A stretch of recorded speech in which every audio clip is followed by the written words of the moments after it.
Hola, ¿qué tal? Buenos días, buenas tardes, buenas noches. Te saludan, según nos estés escuchando, te saludan tus amigos de Mentes Saludables Lucero Gastelum. y Fernando Marún, psicoanalistas. Y como cada semana, estamos hablando de un tema diferente. Y el tema del día de hoy es un tema muy interesante, muy importante, que es cómo influye la familia para el buen desarrollo psicológico de cualquier ser humano. Bueno, es un tema demasiado amplio, es un tema demasiado apasionante, pero al mismo tiempo difícil porque implica muchos aspectos que tendríamos que tomar en cuenta y por el tiempo tan corto de un episodio en podcast, pues obviamente no vamos a poder abarcar. Pero de aquí pueden salir varios episodios posteriores para que podamos ampliarnos en este tema y que el concepto de familia pues tendría que ser este grupo social en el cual el ser humano se va a desarrollar psicológica, física y mentalmente, cumpliendo todas sus necesidades o al menos tratando de cumplir todas las necesidades que requerimos para el buen desarrollo de una persona y poder integrarla a una sociedad. Es como este horno en donde metemos la masa del pastel para que pueda cocerse y luego ya que salga a la sociedad, sale del horno y entonces ahora sí le ponemos el betún y el festejo, ¿no? Cómo una persona puede, pues, cocerse, por decirlo de alguna manera, y cuáles son las cosas que implica o qué es lo que falta a veces para que este pastel no salga tan bien cocido o tan bien preparado como esperaríamos, ¿no? Así es. Y te estoy escuchando y me vienen muchas ideas a la mente, porque cuando empiezas a atender a un paciente, le preguntas, bueno, ¿y cómo es tu convivencia con los demás, con tu familia, con tus papás, con tus hermanos, con las personas con las que vives o vivías? Y cuando empezamos a darnos cuenta de, de ese proceso en donde se horneó ese pan, vamos El dando pastel. cuenta, bueno, ese pastelito, nos damos cuenta de las tanto interpretaciones como los hechos dolorosos que pudieron marcar a esta persona. Entonces, es muy importante, digamos que familia hornito, o sea, esta manera en donde a veces los afectos están muy disparados en la familia y entonces se enojan mucho, gritan mucho, o a lo mejor se entristecen mucho, se apagan mucho, o son muy eufóricos.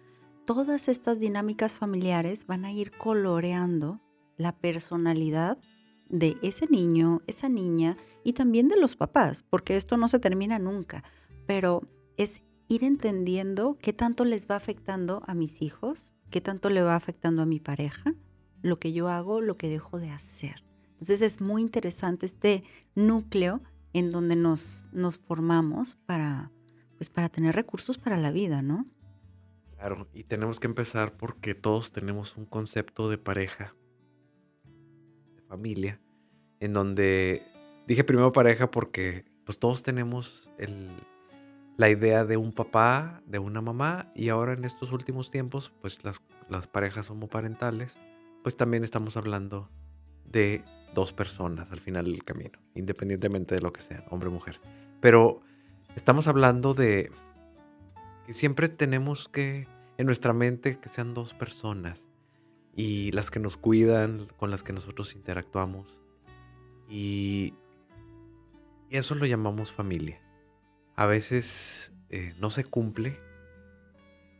Crecemos con esta idea de que algo me faltó porque mi papá murió, mi mamá murió, o se divorciaron, o mamá soltera, o papá soltero, o algo pasó en donde ya de entrada el concepto de dos se rompió. De dos a los que tendrían que estar a mi cuidado. Y entonces a partir de ahí pues se van formando otras ideas, pero también hay gente que suple esos roles y esas funciones. Entonces, estoy hablando de las cuestiones de ideal. No siempre en la realidad se existen, ¿verdad? Porque hay muchos factores que influyen para esto. Entonces, desde ahí, pues la formación, ahí hay un punto de formación. Otra es lo que acabas de decir. ¿Cómo nos trataron las personas que nos cuidaron? ¿Cómo fue esa comprensión que nos dieron? ¿Cómo fue esa expresión de las emociones? ¿Cómo fue el hecho de exigirnos cosas a su debido tiempo y de hacernos responsables de una manera sana o no sana? Todas estas funciones pues tienen que ser cubiertas por alguien. A veces, aunque tengamos a las dos figuras principales, ni siquiera son cubiertas y por lo tanto la familia, pues ahí está el concepto de sí, pues estamos todos, el papá, la mamá y los hijos, pero las funciones quizás no se están realizando, aunque se tengan. Bueno, y estas funciones, o sea, pensando, alguna de ellas, igual ahorita vamos complementando, pero una de ellas sería expresar y escuchar emociones tanto en los hijos como en la pareja. Y qué tanto este sentirse escuchado o sentirse visto a este niño le va a permitir ir consolidando un desarrollo emocional con más recursos. Nunca va a haber un desarrollo emocional perfecto, por supuesto que no. Pero sentirse escuchado y sentirse visto por sus papás, digamos que le va a favorecer a que cuando crezca puede ser un adolescente o un adulto con más equilibrio en su vida. Pero hay que tomar en cuenta una realidad. No todos los papás y o cuidadores saben escuchar o mirar a los hijos, Bueno, aunque crean que lo están haciendo. y también hay otra, que a veces los papás lo pueden hacer y los hijos no lo toman, no lo alcanzan a interpretar, no lo toman para sí mismos. Entonces, tampoco es como ni todos lo van a hacer, ni porque lo hagas ya quedó, sino es vamos a hacer el mayor esfuerzo que podamos hacer y esperemos que salga. Claro, yo creo que la mayoría de las personas hacemos el mayor esfuerzo, pero también algo muy importante es cuestionarnos, ya sea como hijos o como padres, cuestionarnos si realmente sabemos hacer las cosas o solamente estamos creyendo que las hacemos. Y ahí, pues obviamente, estamos viendo que los resultados a veces no son los que nosotros esperamos, porque mi hijo o mi hija no es, si le di tanto, si le di todo, porque salió rebelde, porque salió, Está deprimida. o porque está deprimida, o porque está reaccionando con estas conductas y yo le di todo.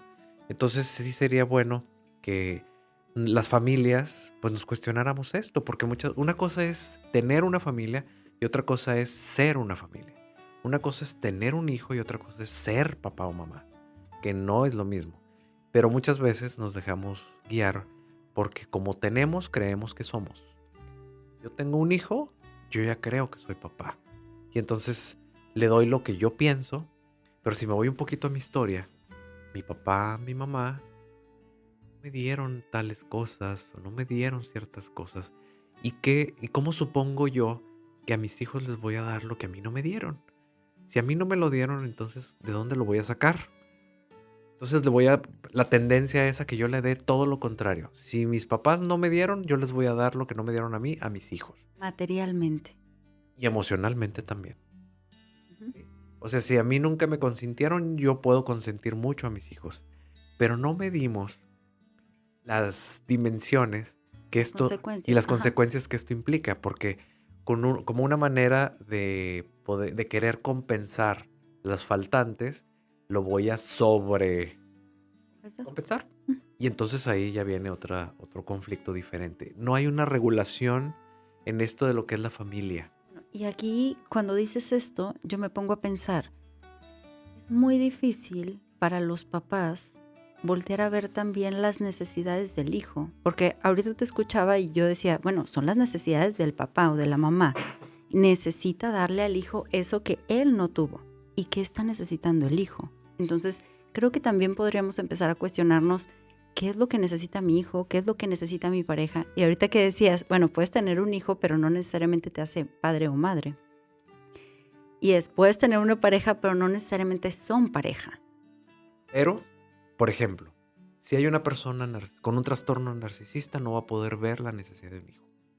Desde ahí, la pareja también se puede cuestionar. Oye, es que la mamá de mi hijo, el papá de mi hijo, no ve por nadie más que por él o por ella, no puede ver la necesidad de un hijo y yo tengo que actuar. Yo tengo que hacer algo, yo tengo que cuestionarme. También no es para todos, en el sentido de que las personas que tienen ciertos trastornos o ciertos rasgos, no es que no se les haga fácil, simplemente no pueden. Porque también están pasando por una crisis. Hay aspectos en donde una crisis en la vida no te permite acercarte a ver las necesidades emocionales de los demás. Claro, una mamá que está teniendo un hijo, a lo mejor a los otros hijos no los puede atender, no puede ver las necesidades porque está absorbida por un bebé. Y en ese momento pues, quiere mucho a sus hijos, pero no puede atenderlos porque o está en un lado o está en el otro, no se puede estar en todos lados. La absorbe el bebé y las necesidades se quedan no tan cubiertas de estos hijos. Y estamos hablando de una familia y estamos hablando de una realidad que también, pues no hay familia perfecta ni seres humanos perfectos. Pero sí son cosas que vienen desde la familia y que aparte si le agregamos las disfuncionalidades que tenemos todos como personas en ciertas áreas de nuestras vidas, de acuerdo a nuestras historias, de acuerdo a nuestros trastornos, de acuerdo a todo lo que somos y lo que no somos y lo que nos falta, y no lo trabajamos, no nos cuestionamos, bueno, Estamos fritos. Qué bonita familia. Estamos fritos, pero sería como, se me viene la frase, se hace lo que se puede con lo que se tiene. Tampoco vamos a tener la familia perfecta, pero que cada día intentemos tener más armonía, o llevarnos mejor, comunicarnos mejor, ver cómo se están sintiendo los demás, cómo les puedo transmitir yo que me estoy sintiendo de una manera a lo mejor cálida, a lo mejor más tranquila, y no necesariamente que llegue el reproche y que empiecen como, que puedan darse como estos reclamos en la familia, ¿no? O sea, sería ir haciendo lo que se puede con las personalidades de todos. Y de los chiquitos, bueno, también entender que ellos apenas están formando su personalidad, que van a tener menos recursos emocionales que los padres, que a veces encontramos a niños o adolescentes que tienen más recursos que los padres, pero la idea es que como adultos podamos más o menos tener un equilibrio y ayudarles a ellos, a los hijos, a tener un poco más de recursos, ¿no? Claro. Sientan que la familia es un lugar seguro para poder exponer sus emociones, sus sentimientos, evitar criticarlos, que eso es muy difícil, pero la idea es que no se esté criticando a los hijos. Obviamente que se les llame la atención, obviamente que se les reprenda si necesitan ser reprendidos, obviamente poniendo límites, pero es muy diferente a, oye hijo, dejaste la mochila en la sala. Es muy diferente decir eso a, ay, ya estás desordenado todo el tiempo, dejando todo tirado. Obviamente se escucha y se siente diferente. Nada más que a veces entra la emoción, el enojo, la desesperación y pues obviamente va el adjetivo junto con eso, ¿no? Claro, y que esa es la realidad. Sí. O sea, lo ideal sería decirle al hijo así, pero en la realidad, pues la mamá, el papá está cansado y le va a decir de esta otra forma. Y sí, bueno, hay que tratar de hacerlo, hay que tratar de cambiarlo para que el ambiente no sea tan hostil o para que no se sientan tan juzgados los hijos. Entender que la familia es este grupo en el que se va a desarrollar la mente, las emociones, la personalidad de un hijo, y que si estamos peleando constantemente, que si estamos siendo agresivos, violentos de manera constante, si estamos ausentes, si no estamos, aunque sea por trabajo, si no nos involucramos, obviamente que el desarrollo del niño se va a ver afectado de una u otra manera. Entonces, poder ponerle un poquito de orden, un poquito de solución a estos temas, en la medida de lo posible, porque generalmente somos bien inconscientes a la hora de educar, a la hora de interactuar y pues tener un poquito de conciencia. Sé que hacemos lo mejor que podemos, pero también hay que ser realistas. No siempre el darles la mejor escuela es que seas el mejor papá o la mejor mamá. Así es.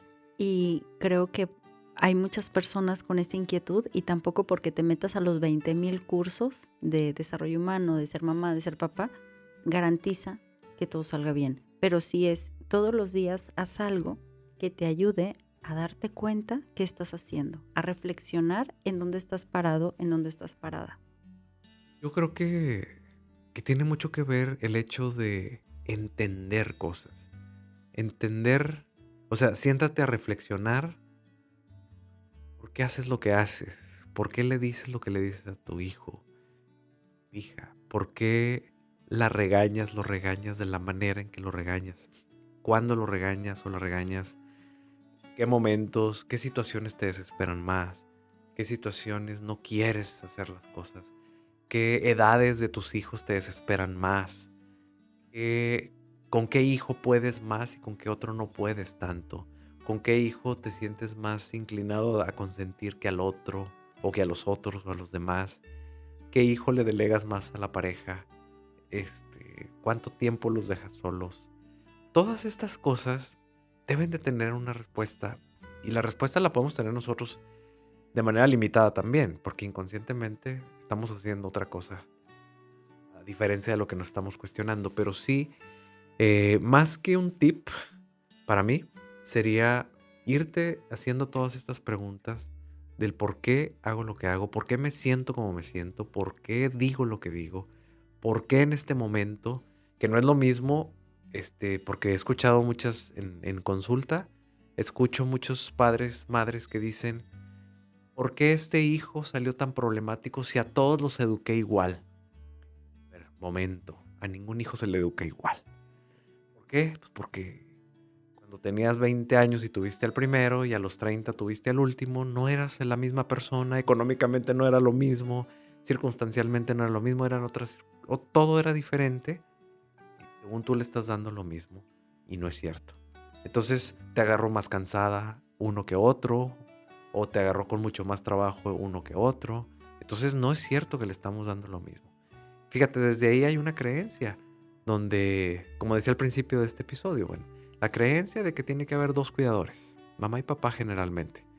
Desde ahí vamos con una creencia. Y las familias que no hay más que uno, las familias donde son los abuelos, por ejemplo, los que crían, todas estas cosas, pues son las que tenemos que revisar y ver desde dónde nosotros estamos planteando las cosas con los hijos. Y bueno, de una u otra manera son las realidades que les toca a cada uno vivir y cómo van a ir deconstruyendo también todas esas creencias. Y es, bueno, me hubiera gustado tener, pero no lo tengo. Y de aquí para adelante vamos a darle, ¿no? Con lo que tengo. Claro, y lo que tengo es un hijo que no es el que yo esperaba, que no está haciendo lo que yo quería, El que a mí me hubiera gustado tener. Pues no, porque ¿no? es un hijo y es un ente, es una persona Claro, y que yo quería que diferente. fuera deportista y resulta que es científico. Y entonces me desespera porque yo tenía la ilusión de que fuera Prueba. el futbolista más codiciado del mundo y resulta que está metido en los libros y es algo que no me gusta. Desde ahí estamos hablando de que hay una parte de rechazo y desde ahí tratas al hijo. Por ejemplo, al hijo que no aceptas tal cual es. Todas estas cosas que nos tenemos que plantear como papás y el concepto de familia que nosotros en general no es nada más tener el papá, la mamá, los tres hijitos y el perrito y la casa bonita y la camioneta, sino, bueno, somos una familia que está constituida de un cuidador, dos cuidadores. ¿Somos ausentes o no somos ausentes? ¿Estamos o no estamos? ¿Entendemos o no entendemos? Mi pareja tiene un trastorno o yo tengo un trastorno. ¿Mi trastorno realmente me permite o el trastorno de mi pareja le permite ser empático con los hijos? Y si no, bueno, le tienes que entrar al quite. O sea, tienes que compensar esa atención, esa parte emocional que no está recibiendo. Entrarle a decirle al hijo la verdad. Bueno, eventualmente cuando ellos crecen, en el mejor de los casos, empiezan a ver la realidad, ¿no? Sí, pero también los niños chiquitos, ellos, De chiquitos no. ellos lidian muy bien con la verdad. Se les explica a su nivel y lo pueden entender perfectamente a su nivel. Entonces, todas estas cosas pues son las que nos tenemos que... Bueno, nada más hay que tener un poquito de cuidado porque muchas veces en la pareja, cuando se describe al papá o a la mamá, se pueden utilizar adjetivos desde lo que la mamá o el papá siente y le ponen como más condimento de lo que es el papá. Entonces, cuando vamos a hablar de cómo es la mamá o cómo es el papá, vamos a lo mismo que cuando regañamos al hijo. Tratar no quiere decir que siempre va a salir, ¿no? Pero voy a hacer todo lo posible porque sea descriptivo y no es tu papá es un tananana, sino lo que tu papá hace. Yo sé que a veces te hace sentir no mirado, no atendido, y sí, él tiene menos actitudes o tiene menos paciencia pero son como descripciones, ¿no? Claro, y que el hijo va a ir cotejando con la realidad y se va a ir dando cuenta si realmente la mamá o el papá le está mintiendo y lo que está viendo del otro que le platicaron. Y bueno, eso sería lo ideal de poder hacer con los hijos, pero aquí la cuestión es, bueno, la familia es este grupo de el hijo, los hijos, las hijas se forman y dentro de esta aventura, pues obviamente que hay demasiadas cosas que hay que ver. Lo que sí quiero dejar bien marcado es, una cosa es tener una familia y otra cosa es ser una familia. Tener un piano no te hace pianista. ¿Tanto? Tener un hijo no te hace papá. Tener una pareja no te hace pareja. Hay que saber Trabajarle. hay que trabajarle, hay que saber tocar tocar el instrumento si quieres tener un piano. Entonces, muchas veces tenemos una pareja, muchas veces tenemos una familia, muchas veces tenemos unos hijos y no sabemos cómo interactuar con ellos. Y entonces ahí la familia se convierte en este semillero de problemas. Por eso la importancia de cuestionarnos muchas cosas que espero en este episodio hayamos puesto Amiguitas.